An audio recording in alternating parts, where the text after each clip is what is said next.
நேத்து இருந்ததுக்கு அத்தை இன்னைக்கு எவ்வளவோ பரவாயில்லையா இருக்காங்க. எப்போ ஸ்டேஷன் போறாங்களாமா? மத்தியானம் போறதா சொன்னாங்க. நகை விஷயத்த இவர்கிட்ட சொல்லிடலாமா? எதுக்கு? அதான் நகையை வாங்கிட்டு போயிட போறாங்களே, அப்புறம் என்ன? நாமளா சொல்லி புதுசா ஒரு பிரச்சனையை உருவாக்க வேணாம். நான் இன்னைக்கு ஆபீஸ்க்கு லீவ் போட்டுட்டேன். நானும் அத்தை மாமா கூட ஸ்டேஷனுக்கு போலான்னு இருக்கேன். நானுமே ஆபீஸ்க்கு லீவ் போட்டேன். கடையை பத்தி நீங்க எதுவும் யோசிக்காதீங்க, நாங்க பாத்துக்கிறோம். அண்ணனை பத்தி மட்டும் யோசிங்க. ரொம்ப மனசை போட்டு குழப்பிக்காதீங்க, எல்லாம் சரியாயிடும். எதுக்குடா வந்த?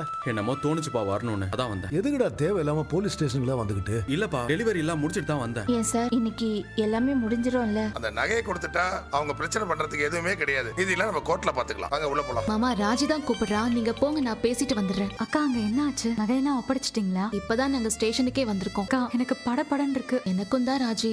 அந்த நகை விஷயத்தை வச்சு எதுவும் விளையாடிட மாட்டாங்களே? விளையாட மாட்டாங்கன்னு நினைக்கிறேன். சரி எல்லாரும் உள்ள போயிட்டாங்க, நான் என்னன்னு பாத்துட்டு உனக்கு கூப்பிடுறேன்.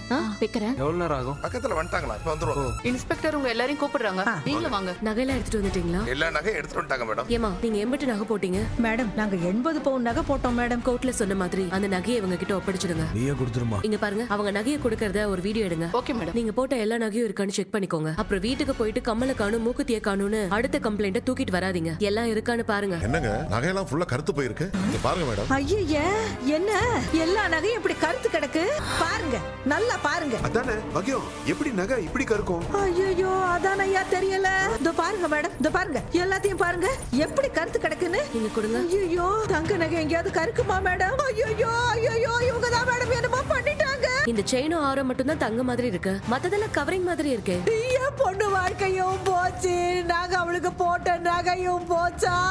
ஐயோ நாங்க கொடுத்த தங்க நகையில ஆட்டைய போட்டுட்டு ஐயோ அத்தனையும் கவரிங் நகையை கொடுத்திருக்காங்க. ஐயோ எம்புட்டு கேவலமானவங்களா இருக்காங்க பாருங்க மேடம் நீங்களே. ஐயா இந்த கேடுகட்ட குடும்பத்திலயா நம்ம பொண்ணை கொடுத்தோம்? இன்ஸ்பெக்டர் மேடம் ஏமாத்த பாக்குறாங்க, நல்லா ஏமாத்த பாக்குறாங்க. அபாண்டமா பேசாதீங்க. அட மத்தவங்க எல்லாரும் பேசாம தானே இருக்காங்க, நீ எதுக்கு முந்திக்கிட்டு வர? எனக்கு இப்ப நல்லா புரிஞ்சு போச்சு மேடம். துர்கால இவ புருஷனுக்கு கவர்மெண்ட் வேலை கிடைக்கிறதுக்காக 10 லட்சம் ரூபாய் பணத்தை லஞ்சமா கொடுத்தாங்க. இந்த நிக்கிறானே கதிரு, இவனுக்கு டிராவல்ஸ் ஓபன் பண்ணி கொடுத்தாங்க. இது எல்லாத்துக்கும் ஏது பணம் நினைக்கிறிய?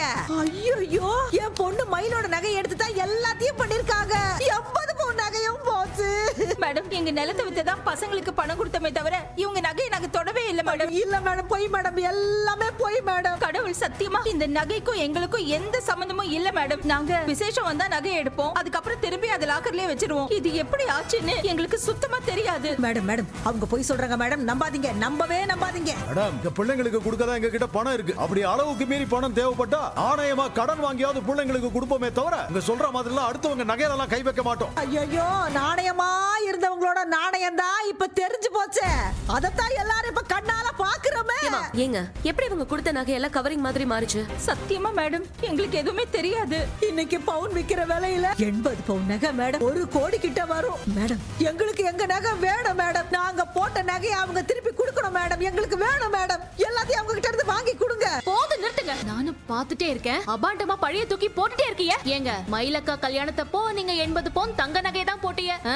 ஆமா தங்கம் தான் போட்டோம். மனசாட்சியை தொட்டு சொல்லுங்க, அத்தனையும் தங்கம் தான் போட்டீங்களா? மேடம் பாருங்க மேடம், உங்க முன்னாடியே இவ எங்களை எப்படி மிரட்டுறான்னு. மேடம் நான் மிரட்டலாம் இல்ல, இவங்க போய் சொல்றாங்க. மயிலக்கா கல்யாணத்துக்கு இவங்க 80 பவுன் தங்க நகை போட்டோன்னு சொன்னது எல்லாமே போய். இவங்க போட்டதுல 8 பவுன் மட்டும் தான் தங்கம், மத்தது எல்லாமே கவரிங் தான். மீனா என்னம்மா சொல்ற? ஆமா மேடம், 80 பவுன் தங்கம் எல்லாம் போடல. என்னம்மா? ஐயோ அத்தை என்னைய மன்னிச்சிருங்க அத்தை. மாமா நீங்களும் மன்னிச்சிருங்க. நானும் ராஜியும் இந்த உண்மையை உங்ககிட்ட சொல்லாம மறைச்சிட்டோம். எங்களுக்கு தாலி பிரிச்சு கோக்குற ஃபங்க்ஷன் நடந்துச்சுல, அப்பவே இந்த விஷயம் எங்களுக்கு தெரியும். இவங்க அக்காவுக்கு கவரிங் நகை தான் போட்டாங்கன்னு.